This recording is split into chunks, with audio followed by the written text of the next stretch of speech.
जय बाळूमामा भक्तांनो. बाळूमामाच्या जीवनातील प्रसंग. जमिनीतून चांदीच्या रुपयाचे गाठोडं काढलं. अन्य निष्ठावान भक्तांसाठी ईश्वरी अवतार अथवा संत लोक विलक्षणपणे सृष्टी नियमांना डावलून आणि विश्वास बसणार नाही असं काही घडवतात यात शंका नाही.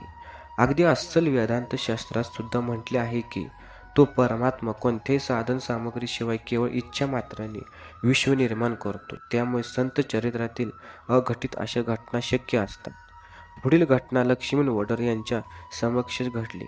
मामांच्या बकऱ्यांचा बेळगाव बागलकोट या हमरस्त्याने सांबरा गावाजवळून चाललेला होता.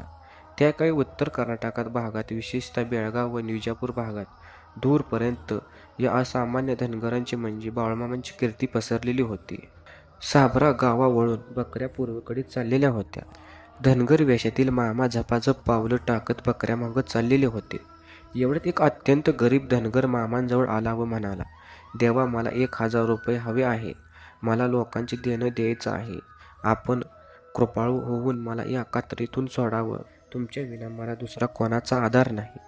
त्या धनगराची स्थिती सर्वज्ञ मामांना कोणी सांगायची गरज नव्हती. मामांच्या मनात त्याच्याविषयी मोठी दया निर्माण झाली. त्यांनी आपले योगसिद्धीचे सामर्थ्य जणू बाहेर काढावे. घटनेचे साक्षीदार लक्ष्मण वडर म्हणतो, मामा जमिनीवर बसले. त्यांनी जमिनीवर 3 वेळा काठी मारली. त्या क्षणी तेथे चांदीचे रुपये असलेले एक गाठोडं जमिनीतून वर आले आणि तात्काळ मामा त्या गरीब धनगराला म्हणाले, तुला पाहिजे तेवढे रुपये यातून घे. तो धनगरी अतिप्रामाणिक होता. त्यांनी त्याला हवे तेवढे 1,000 रुपयेच घेतले. तेव्हा मामांनी पुरतं का असं प्रश्न केला. एवढंच पुरतं असं तो धनगर म्हणाला.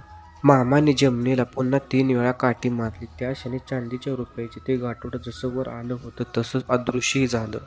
तिथून जाण्यापूर्वी समाधान पावलेले ते धनगर लक्ष्मण वडारला म्हणाले, बाळमामा फार मोठा सावकार आहे. तो दिसतो तसा गरीब किंवा साधा धनगर माणूस नाही. तो या जगाचा पोशिंदा परमेश्वरच आहे. आणि तो धनगर तिथून निघून गेला.